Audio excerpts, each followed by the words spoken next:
Welcome to Work-Life Harmony. My name is Megan Sumrell, and I am a time management expert for women. And I'm on a mission to bring work-life harmony into homes through all things planning and time management. And today I want to talk about something that I feel very passionate and called to share, especially to fellow mompreneurs out there. I'm here to tell you, you are allowed to run a business without calling it a family first business. So today I'm going to share with you the type of business I run and hopefully give you some things to think about. If you want to, stick around and learn all things time management, organization, and planning, make sure you subscribe to the channel so you don't miss any future videos. Hey friends, welcome back to Work-Life Harmony. Today's episode might ruffle a few feathers, but you know what? I'm here for it because this is a message that I feel very passionate about and something I'm actually kind of excited to talk about today here on the episode. And we're just going to jump right in. I have noticed a trend a lot recently, especially, really inside of what I'm going to call the mompreneur community, meaning women such as myself who are also moms who are also running businesses. And I am noticing that the vast majority are feeling the need to or desire to, in all of their content that they're putting out there, really lean into the term of saying that they run a family first business. And especially this phrase, I run a family first business, comes up whenever they're sharing any information about how they are, juggling motherhood and running a business. And I'm going to cut right to the chase.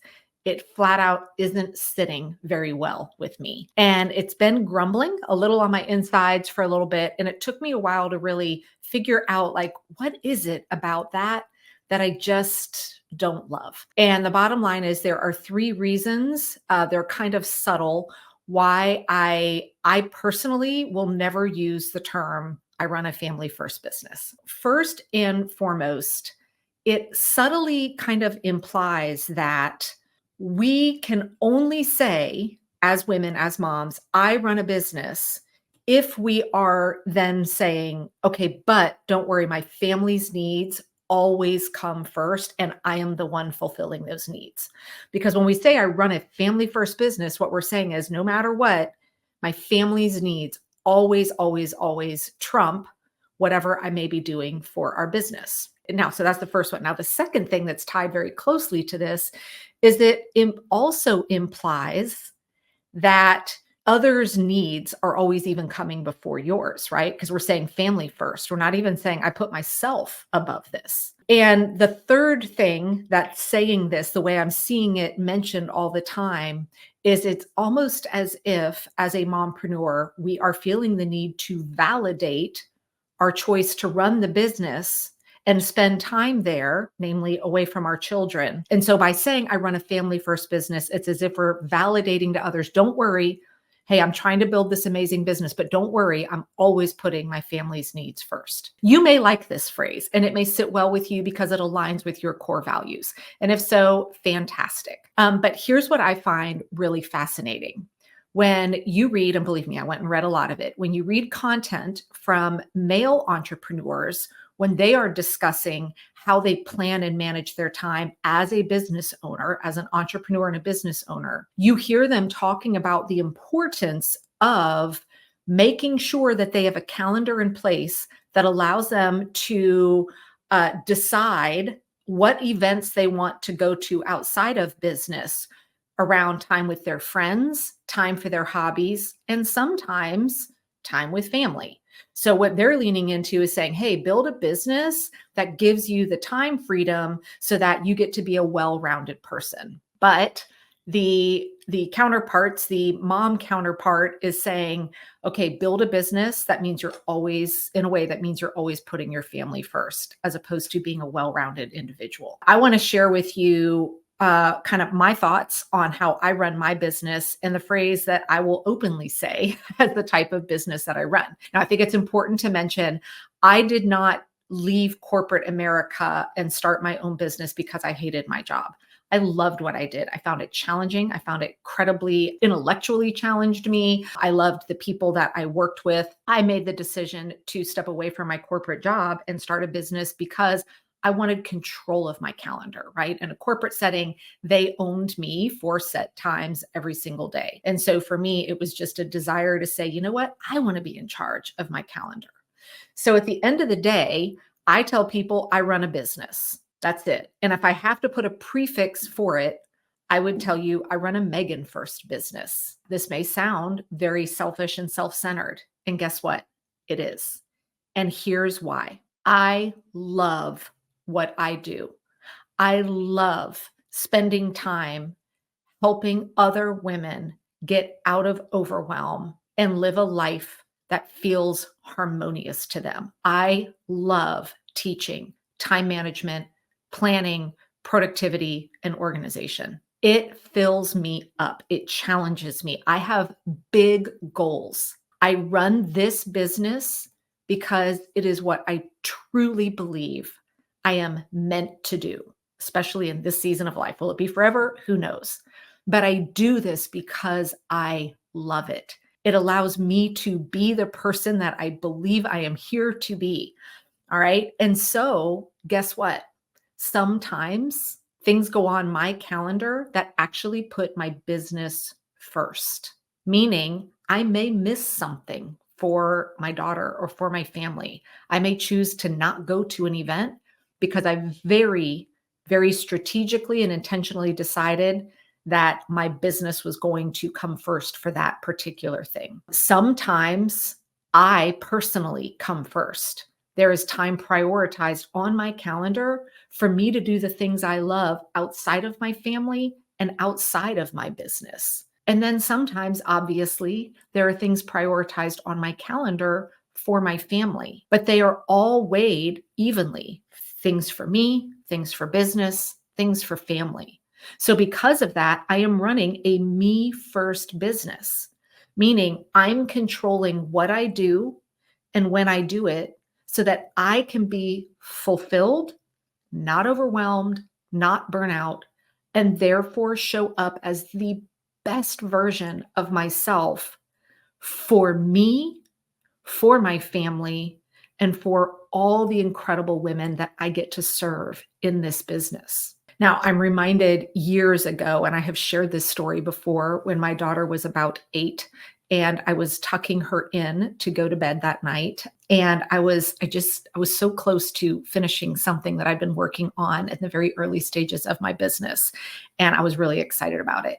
So, and she knew I'd been working on it. So I was leaving the room. I'm like, all right, well, I'm going to go finish that thing up. And she said to me as I was walking out of her room that night, she said, Mom, sometimes I feel like you like work more than me. She might have even said love work more than me. If you're a mom, you know that was like a stab in the heart, right? But it allowed us to have a really important conversation. And so I turned back around, and my first instinct was to like dispel all that and validate. No. Of course I love you more. But I paused in the moment and I said, why do you think that? What makes you say that? And earlier that day, we had spent the afternoon playing endless rounds of Go Fish, like endless rounds of Go Fish. And it was fun for a while, but after an hour of Go Fish, you're kind of done. And she said, well, sometimes when we're playing games together, I feel like, you want to finish up something for work rather than play another card game. And so I paused and I said, you know what? You're right. I said, sometimes I might. I said, let me explain this to you. I said, now, before I met your dad, like when I was born, I was just Megan, just as you are you. And I did all sorts of things. I had all sorts of hobbies and interests. I spent my time doing lots of great things. And then I met your dad. And then, because my husband calls me Megs, I said, so then I got to be Megs and Megan. I said, now, do you think because I married your dad that I stopped doing the things that Megan liked doing and only did stuff with him? And she laughed and she said, of course not. I said, of course not. I said, sometimes I was Meg, sometimes I was Megan. And then I told her, and then you were born. And now I got to add mom. So now I get to be Megan, I get to be Megs, and I get to be mom. And I said, and just because I became mom doesn't mean that Megan goes away, right? And she could see where this was going. Did she love it? Of course not. She's 8. What 8-year-old doesn't want to be the center of the universe, right? That's what a child should desire to be. And so I said, sometimes Megan has been working really, really, really hard on a really long project. And when Megan steps away from it to go be all in on mom and play games for a really long time, Sometimes Megan just wants to go back and spend that last 10 minutes so that I can feel a sense of completion and something that I'm really proud of. And she nodded. And I said, just because I need to be Megan sometimes doesn't mean that I don't love being mom. And of course, that led to all the conversations of, well, what about emergencies? And what if I broke my arm? We all have our own boundaries and rules around levels of importance and all of that. But it is something that we continue to use here in our household, where I talk about, if I'm in the middle of something and we're heading out maybe to go do something in the evening or go for a family walk or something, I'll say to my family, hey, hang on, Megan just needs about 3 more minutes. And then mom and Megs is here for the rest of the night. And it's a good way of communicating and a way of reminding everybody, hey, we all carry different roles and responsibilities in our life, and we need to have boundaries, and we need to have planning, and we need to have structure in place that supports that. Fellow business owners out there, or whatever role might be filling a large portion of your time, what if we just drop the prefixes and we don't have to give any precursors or make other people feel good about the choices that we're making? What if instead we just say, I run a business. If I'm in a room full of people and they ask me, what do you do? I just say, I run a business. And then spend your energy and time creating a business that allows you to live your life, allocating your time the way you desire to do that, so that you get to be the best version of you, that for yourself, for your family, for your business, and for everybody else in your life. And that might mean that sometimes your business comes first or you come first. If you are somebody like me, it may mean that you make choices that serve you well. I know for me, when I think about family first, like I always thought I was going to be that mom that loved going on field trips. Guess what?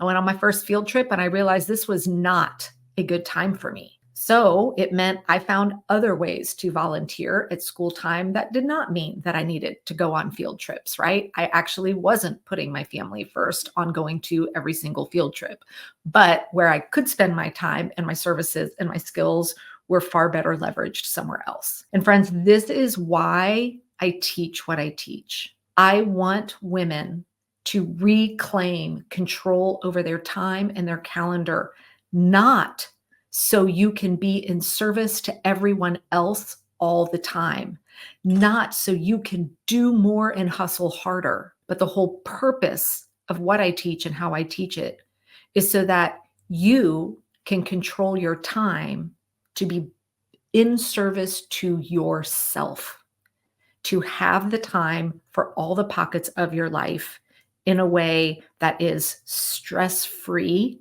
and not overwhelming.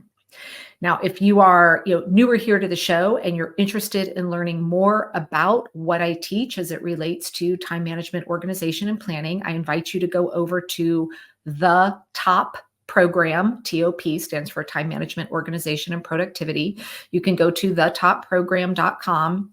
And on that page, I have a button where you can click a video to get learn a little bit about my approach to time management. And then also inside that video, I tell you everything that is included inside of the top program and how I break down my framework of teaching. I hope that you will join me in just running a business in a way that serves and fulfills you.